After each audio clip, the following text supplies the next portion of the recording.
En l'honneur de cette journée de la femme, j'ai décidé de parler d'un film souvent considéré comme un pilier du féminisme au cinéma. Un film d'animation mondialement connu. Je veux bien sûr parler de Mulan. Mulan est un film d'animation du studio Disney réalisé par Tony Bancroft et Barry Cook en 1998. Il s'agit du 36e classique d'animation Disney et leur 54e long métrage. Ce film s'inspire de l'histoire de Hua Mulan, une guerrière qui se déguise en homme pour prendre la place de son père trop vieux lors d'une mobilisation de l'empereur pour combattre les Ruan. Vous connaissez tous l'histoire de Mulan, je vais donc me consacrer au film et vous expliquer pourquoi Mulan, bien que pourvu de grosses qualités, reste pour moi un film que j'ai du mal à apprécier. Pour moi, Mulan est une grosse déception. Je vous explique ça immédiatement, tout de suite. Avant toute chose, il est bon de rappeler que Mulan est sorti en 1998, à une époque où la France avait encore la classe au niveau mondial, où Pixar était encore un concurrent à Disney, et où Miyazaki commençait à éblouir avec ses longs métrages à un niveau planétaire. Bref, c'est une époque où Disney était dans son second souffle de toute puissance depuis La Petite Sirène en 89 et surtout Le Roi Lion en 94. Pour l'anecdote, Mulan est sorti la même année que Le Roi Lion 2, et cette info ne sert à rien. Bref, c'était une époque où les princesses Disney s'effaçaient peu à peu, et on va pas se mentir, c'était cool. Merci salope pour ce retour aux sources. Et donc une époque où les femmes fortes dans l'animation de cette compagnie n'étaient pas trop dans les catalogues de concept art. Et là-dessus arrive Mulan. Et oui, tout l'aspect et même l'intérêt féministe dont je parlais avec ce film réside uniquement dans son personnage principal. Une gamine qui, pour sauver son père, va s'engager à sa place dans l'armée et se contenter de sauver son pays, hein, tout simplement. Y a pas à chier, c'est la classe, et c'est un message qu'on a un peu trop tendance à oublier aujourd'hui. Mais arrêtons de tergiverser autour de la fausse sceptique et commençons le film avec un générique bien élégant, ma foi, qui s'enchaîne avec...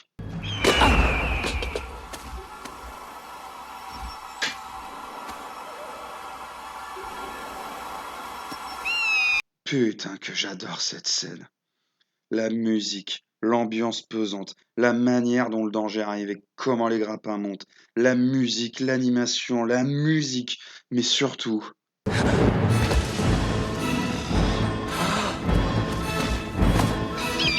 Bordel de nom de Dieu de cul. Shen Yu, chef des Huns, librement inspiré par le vrai chef historique des Huns, Attila. Son arrivée, sa tenue, sa posture, sa voix, son faucon et cette punchline.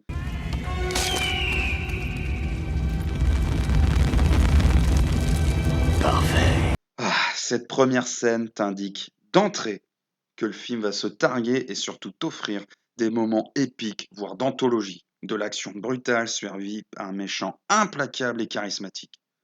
En gros, dès le début, tu le sais que le film va être ouf, bordel de cul. On enchaîne avec l'empereur qui veut protéger son peuple. Ça aussi, j'ai l'impression que ça s'est perdu. Puis on enchaîne avec notre héroïne Mulan.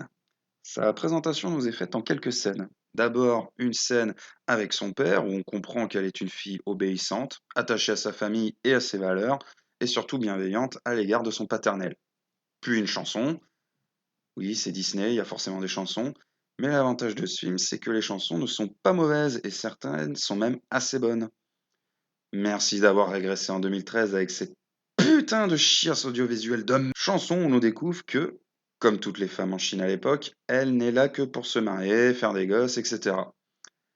D'ailleurs, je suis pas sûr que ça ait beaucoup changé en Chine à l'heure d'aujourd'hui, et pas qu'en Chine d'ailleurs.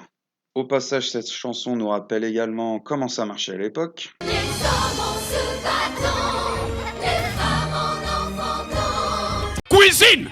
Ensuite vient la scène de la dame marieuse. Expliquez-moi, c'est quoi son métier?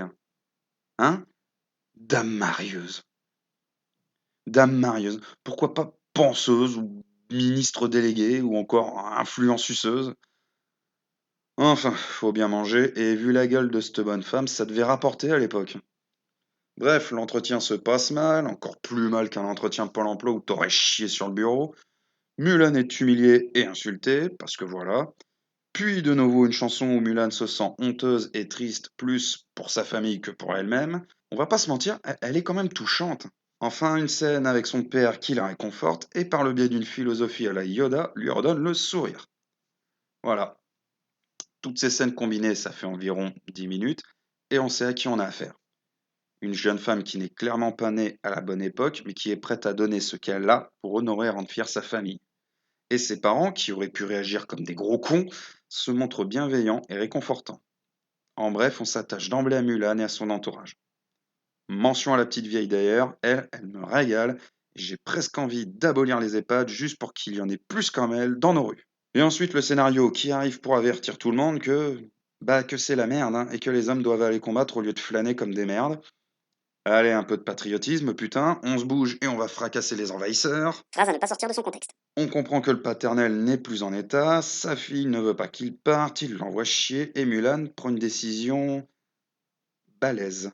En gros, elle se taille les cheveux, enfile l'armure de son père, pétasse son épée, et en avant Guingamp, on prend sa place et on va fracasser du Mongol. Et la détresse des parents est palpable, si jamais elle est découverte, elle sera exécutée. Car après tout, venir te battre pour ton pays, oui, mais si tu es une femme, ben reste à ta place, espèce de connasse. Et voilà, le film commence vraiment, et on a le plus beau récit possible. C'est pour ça que Mulan est un film important, quoi qu'on puisse en penser. On a un barbare tellement dangereux et puissant qu'il a franchi la muraille qui devait l'arrêter, et qui fait tellement flipper l'empereur que ce dernier est prêt à engager des paysans pour défendre son pays. Et de l'autre côté, on a une gonzesse qui, par amour pour son père, va aller se battre à sa place en risquant doublement sa vie, puisqu'elle peut se faire tuer au sein de son propre clan.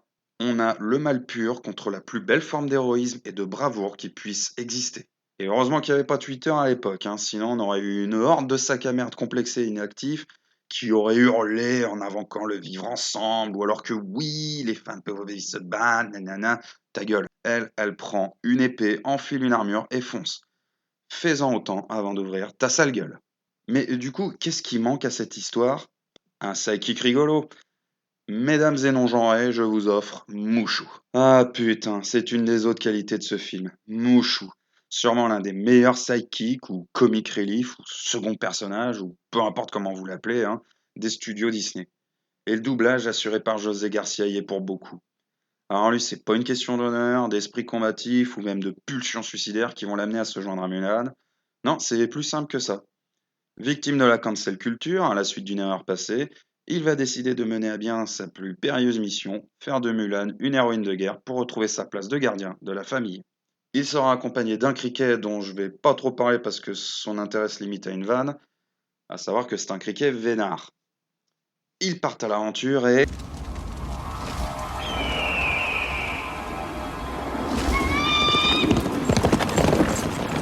Ah putain, l'animation Disney me fait tellement bander dans ce film. Ce n'est que la deuxième scène de Shen Yu et on a tout pour le coup. La musique, les angles de caméra, l'avancée de sa horde barbare, les décors, il n'y a rien qui chie dans cette scène. Et on y ressent tout le danger que lui et ses hommes représentent. Et histoire d'en rajouter une couche, hein, parce que j'ai vraiment pas envie d'arrêter cette scène, il parle. En construisant sa muraille, il veut éprouver ma force. Alors je viens relever son défi. Oh, vivement la prochaine. D'ailleurs, petit aparté, mais vu le gabarit que c'est ce mec, j'ose pas imaginer à quoi carbure son poney pour le supporter, hein. Bref, on retrouve Mulan qui rencontre Mouchou. Il me fume. Il va l'aider à entrer dans le campement de soldats et à s'intégrer. Je mets des guillemets car je ne suis pas sûr d'avoir déjà vu un pire coach en matière d'intégration. Ça, c'était gratuit. Au passage, je sais que les normes d'hygiène étaient différentes à l'époque, mais il y avait vraiment besoin de montrer des mecs aussi dégueulasses. Mulan fait ensuite la connaissance d'autres personnages secondaires, hein, trois lurons assez attachants, hein, à savoir Yao, Ling et Shempo, puis de son capitaine, Shang, qui, c'est très subtil, attention, deviendra son man crush. Mais avant ça, une petite séance d'exercice. En chanson. Sois plus violent que le cours du torrent, sois plus puissant que les ouragans. Je vais pas mentir, c'est ma chanson préférée de ce film. C'est pas dur, et c'est une de mes préférées de Disney. Elle est rythmée, drôle, entraînante, hein. T'as envie de chanter par-dessus, mais elle a un message féministe qui n'est, ma foi, ni poussif, ni mal fait. En gros, Mulan en chie pendant les entraînements, parfois plus que les autres soldats qui sont vraiment d'étanches. Mais à la fin, elle se surpasse et les surpasse au passage avec cet extrait où elle monte le pylône. Sois plus violent que le cours du torrent. Sois plus puissant que... Cette succession de plans est géniale. J'adore. Il n'y a pas à chier, les animateurs se sont donné du mal pour nous offrir de l'épique. Alors oui, il y a un côté, c'est une nana qui fait mieux que tout le monde, et une fois qu'elle y arrive, tout le monde y arrive. Franchement, juste pour cette succession de plans, je veux bien accepter le message. Et oui, la priorité, c'est que le film soit de bonne qualité. Le message ne fait que suivre, pas vrai MJ? Et au moins, Mulan y est parvenu grâce à ses qualités propres, et pas grâce à une saloperie de quota, pas vrai Marie Minelli? On avance un peu, le capitaine veut envoyer ses hommes au combat, le demi-homme soja s'y oppose, mais après une manigance de Moshu, il me régale, ils partent tous. L'occasion pour une nouvelle chanson qui nous apprend les bases d'une relation hétérosexuelle saine et parfaite. Moi je veux qu'elle admire ma force, les coutures sur mon torse. Moi qu'elle soit grosse ou qu'elle soit fine, je suis pas misogyne. Du moment qu'elle fait bien la cuisine. Pour arriver à... Waouh! C'est le moment badant et pesant du film. Il n'y en a pas beaucoup, mais cette scène a un impact très fort. Après une chanson légère et enjouée, paf! Un village détruit où devait l'attendre le père de Shang. La tension monte et tous les villageois, tous les soldats, morts, rassemblés comme s'ils avaient été exécutés. Cette scène est forte et accentue encore le danger que représentent Shen Yu et les Huns. Shang décide de partir vers la cité impériale afin de servir de protection à l'empereur, qui, je l'espère, du haut de ses 80 ans, hein, à vue d'œil, a pris le temps de procréer et d'engendrer une bonne dizaine de bambins, parce que concrètement, ce que Shang dit, c'est qu'ils ne sont plus qu'une petite vingtaine pour sauver la Chine d'une horde qui comporte des milliers d'hommes. N'est pas Léonidas qui veut, mon pote. Et là, on arrive à la scène culte du film, celle qui justifie toute la montée dramatique et la mise en tension du spectateur à l'approche de la confrontation avec les Huns. La scène de bataille. Ça commence avec les Huns qui les pilonnent de flèches, après que Mouchou ait fait le con, comme d'hab. Shang et ses hommes perdent une grande partie de leur canon et décident de répliquer. Ça tire, ça défouraille, les Huns cessent de tirer, la fumée descend.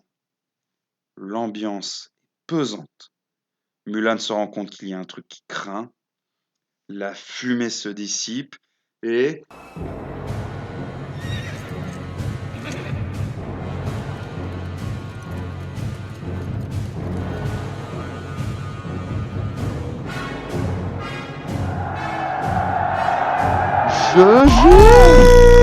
Putain, ça, c'est du cinéma, bordel.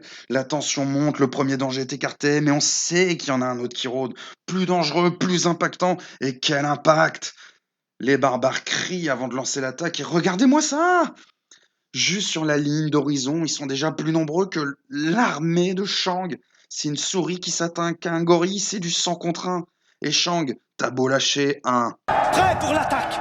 Si nous mourons, ce sera dans l'honneur. Qu'est-ce que te répond Shen Yu, fils de pute? Bouffe ça et crève. Et la charge, nom de Dieu, cette charge! Le film aurait pu ne durer que 10 minutes juste avec cette scène dans le col de la montagne, que ça aurait été un putain de chef-d'œuvre. Cette charge, bon Dieu.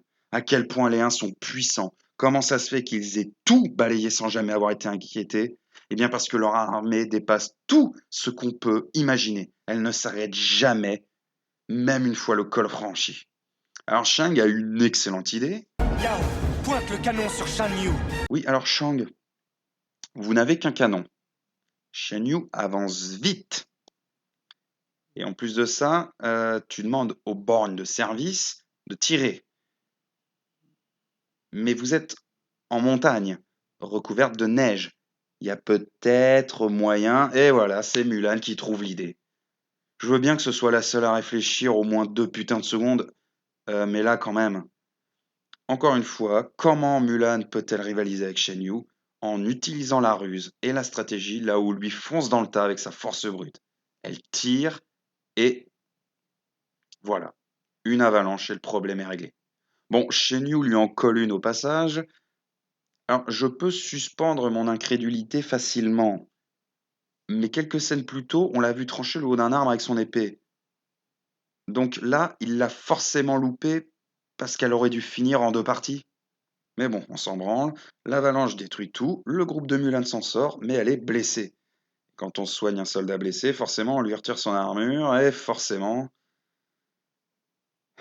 on a le SJW de service qui vient nous faire chier. Bah oui, hein, elle vous a tous sauvés, et l'empereur et le pays, mais c'est une femme, hein, et comme toutes les femmes, hein, c'est une connasse qui a trahi son pays. Fils de pute. Mais Shang l'épargne, car il a un minimum d'honneur et de classe. Tous repartent et la laissent là, le cul dans la neige. Et vous savez, je me dis un truc. On n'a pas eu de confrontation vraiment entre Mulan et Shan Yu, alors que c'était tout l'intérêt du film. Mais au fond, c'est pas si grave. Mulan a défié tout ce qui se dressait devant elle, elle a sauvé son pays, et n'a comme seul remerciement que d'être traînée dans la boue. Heureusement qu'on n'avait pas encore inventé les tondeuses à l'époque, hein. Et du coup, la première partie du film, c'est elle contre la menace extérieure. Et là, on va se diriger vers elle contre le déshonneur qu'on lui a fait porter. Affronter sa famille et vivre en sachant qu'elle a sauvé son pays, son empereur et surtout son père, en se mettant considérablement en danger et que personne ne le saura jamais. Donc ouais, si le film nous embarque dans cette direction, alors j'accepte qu'il n'y ait pas eu de... Oh. Oh oui. Oh putain, oui! Ah, le film en a encore sous le capot. Shen Yu a survécu avec quelques-uns de ses hommes. Notez, c'est important pour la suite, hein, Shen Yu a survécu à une putain d'avalanche avec seulement 5 hommes sur des milliers qu'il avait. Ça veut dire que c'est la crème de la crème, là. Mulan les voit et décide d'aller prévenir Shang de l'arrivée des Huns. Évidemment, personne ne l'écoute, car ce n'est plus qu'une paysanne. Et bien sûr...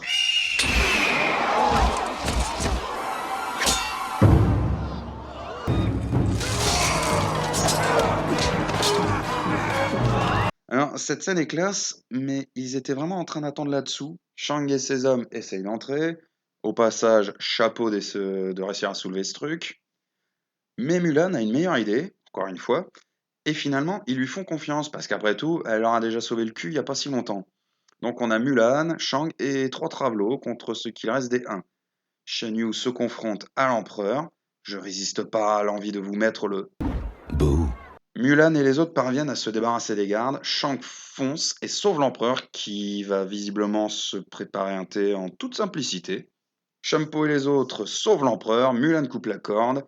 Elle se dévoile à Shan Yu qui est furax. Et on va finalement la voir, notre finale puissant.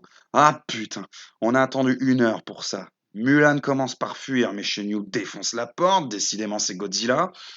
Mulan fuit, mais Shan Yu la retrouve sur le toit. Et enfin, le face-à-face va avoir lieu. Et... On dirait que tu es à court d'idées. Pas tout à fait. Quoi? Les mouchous? C'est le pétard qui me démange! Un nuage! Quoi?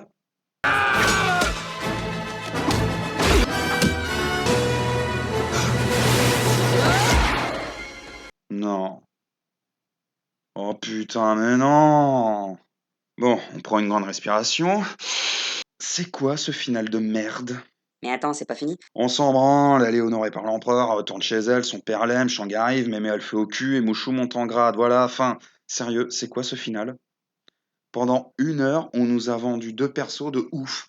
D'un côté Shen Yu, le barbare brutal sans scrupules, d'une force colossale, et l'autre, Mulan, la jeune femme qui a bravé tous les interdits et qui à elle seule a balayé l'armée des Huns par l'astuce. Bref, 2 forces qui doivent s'opposer, et pour au final quoi? Ce grand con de Shen Yu qui se fait désarmer par un éventail?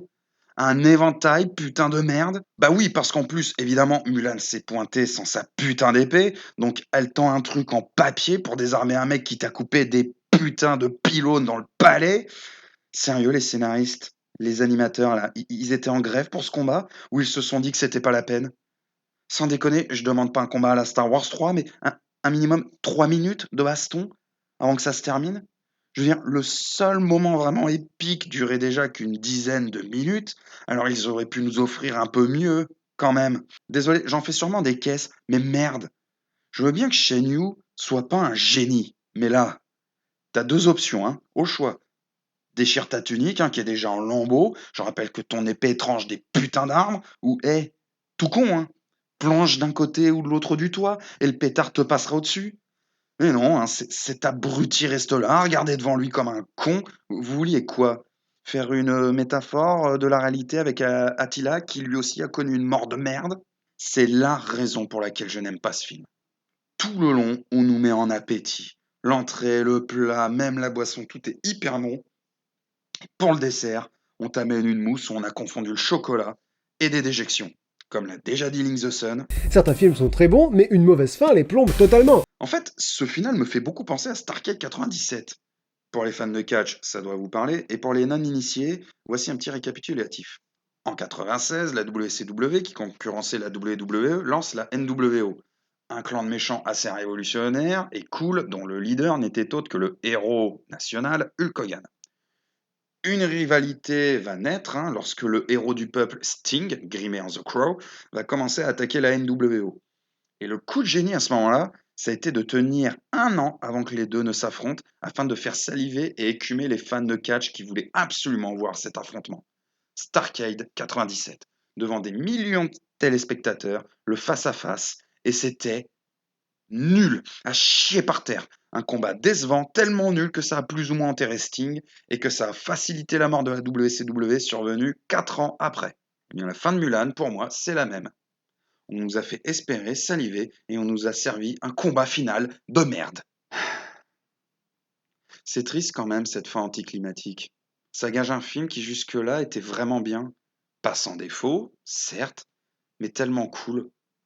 Après, il reste néanmoins agréable, bien écrit, les musiques sont géniales, l'animation est bien cool, et surtout le message féministe qu'il y a derrière est bien formulé. Il passe bien. Ils en ont pas fait des caisses pour nous l'imposer. Mulan est une vraie femme forte. Se demander ce qui s'est passé par la suite pour Disney pour nous balancer des personnages féminins de merde jusqu'à arriver à cette aberration de Nala dans le remake du Roi Lion. Mais malgré tout, la qualité du film est gâchée par cette fin molle et inconsistante. Et malgré ce que certains penseurs autoproclamés peuvent dire, le message d'un film ne doit pas passer avant sa qualité de film. Car c'est comme ça qu'on se retrouve avec des merdes boudées par tous, ou même de la pure et simple propagande.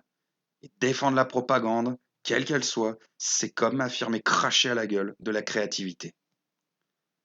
Alors matez-vous ou rematez-vous Mulan, si vous en avez envie, car au-delà de ce que je peux dire, c'est quand même un bon Disney, et c'est même un très bon film d'animation. Par contre, ne matez pas le 2, hein. Je vous jure que dans la catégorie chie à la gueule des fans, ça se pose là.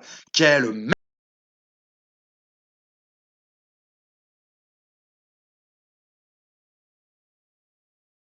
Cuisine!